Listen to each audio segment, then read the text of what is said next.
pertama ialah pada masa Khalifah Abu Bakar As-Siddiq. Abu Bakar adalah khalifah pertama dari Khulafaur Rasyidin. Beliau diangkat menjadi khalifah setelah musyawarah yang panjang antara kelompok Muhajirin dan Ansar.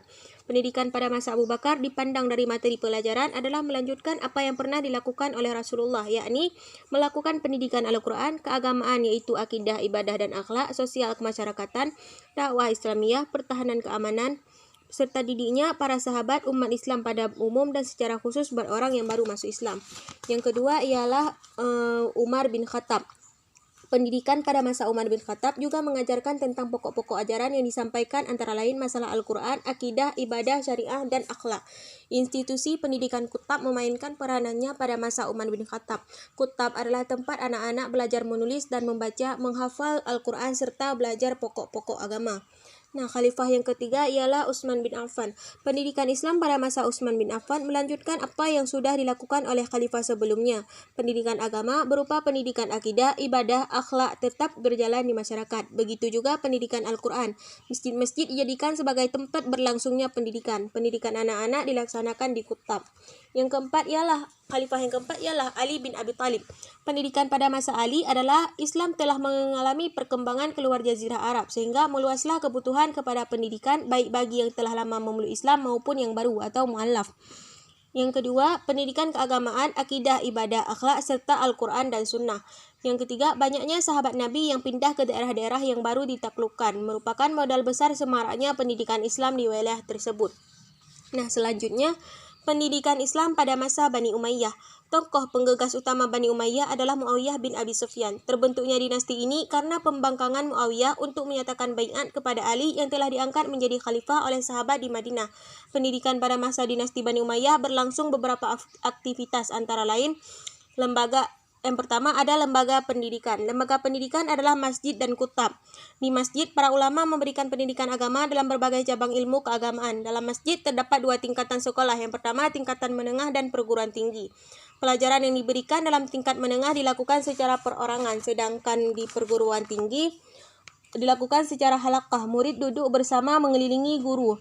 Selain masjid, lembaga lainnya kutab adalah tempat pendidikan anak-anak selain di rumah tangga dan masjid. Kutab adalah tempat belajar membaca dan menulis. Kemudian berkembang di samping tempat belajar membaca dan menulis juga belajar mata pelajaran lain seperti dasar-dasar agama, bahasa Arab, syair dan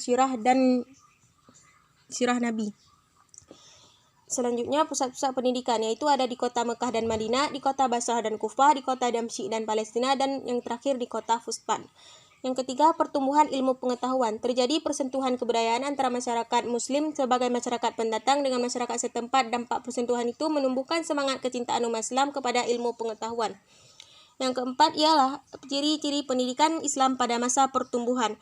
Rasulullah telah meletakkan dasar-dasar pertumbuhan Islam sejak diturunkannya wahyu pertama kepada beliau. Maka Islam telah memasuki era pendidikan. Yang kedua, pendidikan berbasis Al-Quran. Yang ketiga, pada zaman Khulafaur Rasyidin, pendidikan berkembang ke berbagai wilayah sesuai perkembangan Islam. Yang keempat, sahabat Nabi banyak yang pindah ke berbagai wilayah taklukan merupakan sumber daya manusia.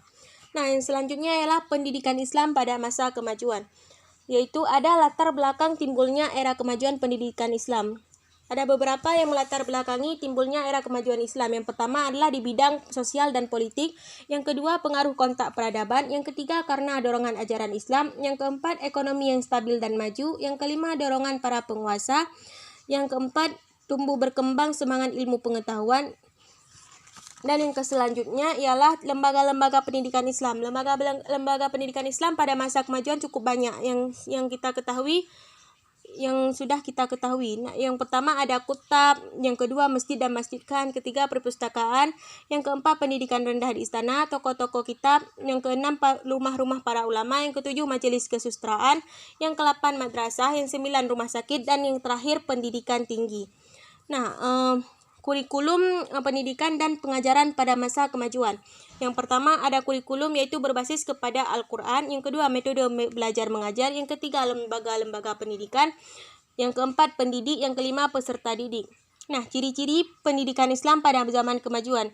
Yang pertama, integrasi ilmu, yaitu ilmu-ilmu nakliyah dan ilmu akliyah. Yang kedua, munculnya tradisi keilmuan. Yang ketiga, ilmuwan dan produktivitasnya. Yang keempat, berkembangnya atmosfer ilmiah. Yang kelima, iktibar dan ibrah yang dapat diambil pada zaman kemajuan pendidikan.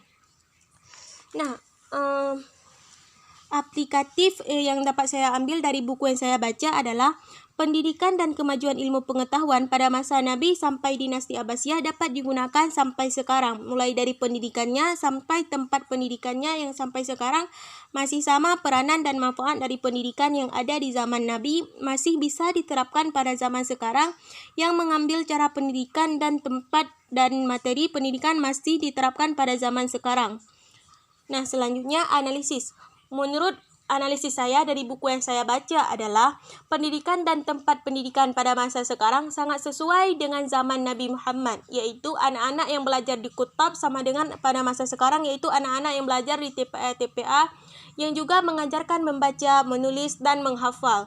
Dan di Masjid Khan yang pada masa Nabi tempat pengajian yang ada tempat penginapan sama dengan sekarang seperti dayah-dayah yang anak-anak menginap di dayah untuk menuntut ilmu pengetahuan, dan ada juga madrasah-madrasah yang kurikulumnya berpusat kepada Al-Quran, yaitu membaca, menghafal, dan menulis sastra Arab. Sejarah Nabi Muhammad dan berhitung yang juga pada zaman sekarang sama kurikulumnya dengan masa dulu.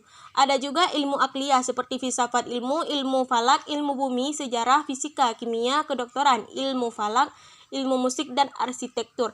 Dan itu semua ada pada zaman sekarang. Pendidikan sekarang memang mengikuti dari zaman dulu, walaupun sekarang sudah semakin berkembang seiring berjalannya waktu.